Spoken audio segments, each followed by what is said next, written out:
किसान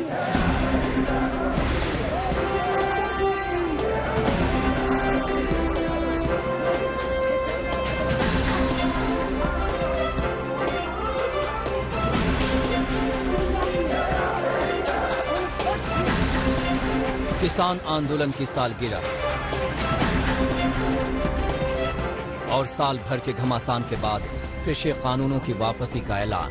3 कृषि कानूनों को वापस लेने का, रिपील करने का निर्णय लिया है।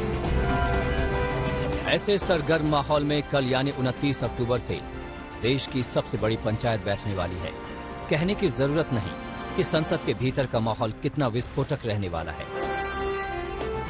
इसी माहौल को संभालने और विपक्षी नेताओं को साधने के लिए आज संसद परिसर में बैठकों के दौर पे दौर चल रहे हैं। शुरुआत सुबह 9:30 बजे से ही हो गई। संसदीय कार्य मंत्री प्रहलाद जोशी ने सभी पार्टियों के फ्लोर लीडर्स के साथ आज की पहली बैठक की। इसके बाद बारी सरकार की सर्वदलीय बैठक की है, जो ठीक 11:30 बजे शुरू हो गई। 3 बजे बीजेपी संसदीय दल की बैठक, 4 बजे एनडीए फ्लोर लीडर्स की बैठक, 5:30 बजे राज्यसभा के सभापति की बैठक।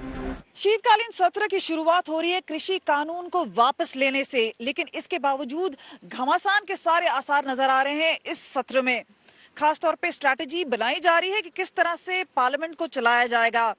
उसके लिए कोशिश की जा रही है कि विपक्षी पार्टियों के साथ बैठकर एक रणनीति तय की जाए, लेकिन विपक्ष भी पूरी तैयारी में है कि किस तरह से सरकार को घेरा जाएगा।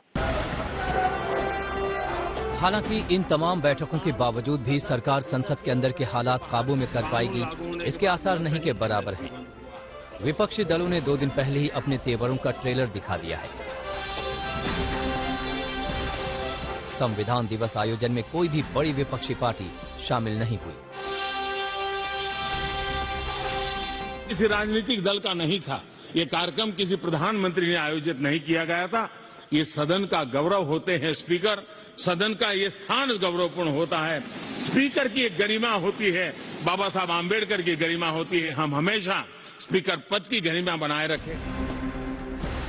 संसद में सबसे ज्यादा घमासान जिस मुद्दे पर छिड़ना तय है, वो है कृषि कानून और किसानों के साल भर के आंदोलन के बाद इनकी वापसी का फैसला, जो प्रधानमंत्री ने 19 नवंबर को किया था, इस वादे के साथ कि आने वाले संसद सत्र में इसकी कार्यवाही प्रक्रिया पूरी की जाएगी। इस महीने के अंत में शुरू होने जा रहे संसद सत्र में, इसी महीने में, हम तीनों कृषि कानूनों को रिपील करने की संवैधानिक प्रक्रिया को पूरा कर देंगे। कृषि कानून पर विपक्ष का सीधा हमला यही होगा कि सरकार ने कानूनी वापसी में इतना अड़ियल रुख क्यों दिखाया। टकराव के और भी कई मुद्दे हैं। ये है महंगाई, पेट्रोल डीजल के अलावा खाने पीने के सामानों के दाम आसमान छू रहे हैं। कोरोना प्रबंधन को लेकर भी विपक्ष सरकार पर शुरू से हमलावर रहा है और चीनी घुसपैठ को लेकर कांग्रेस सरकार से लगातार सवाल पूछ रही है। अरुणाचल प्रदेश में सरकार ने चीन को गांव बसाने दिए। उत्तर प्रदेश में बीजेपी सरकार ने चीनी एयरपोर्ट को अपना बता दिया। लद्दाख में सरकार ने अपनी जमीन चीन को दे दी। बीजेपी अब बीजिंग जनता पार्टी में बदल चुकी है। किसान ये सरकार को भरोसा बिल्कुल नहीं करते। सरकार, प्रधानमंत्री कहते हैं कि उनका राष्ट्रनीति ये है कि अटके नहीं, भटके नहीं, लटके नहीं। तो आप क्यों ये किसानों की ये मुद्दे को आप अटके, भटके, लटकेने की कोशिश कर रहे हैं?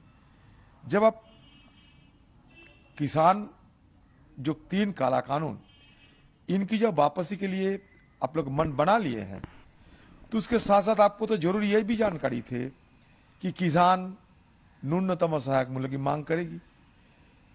आप क्यों नहीं ये बिल में इसको शामिल किए? बजट सत्र की तरह इस बार भी सदन में शोर शराबे और अप्रिय परिस्थितियां सामने आ सकती हैं। विरोध मर्यादा के दायरे में हो और विरोध के चलते संसद का कामकाज ठप न हो, आज सरकार इसी मान मनोबल में जुटी है। आज तक ब्यूरो।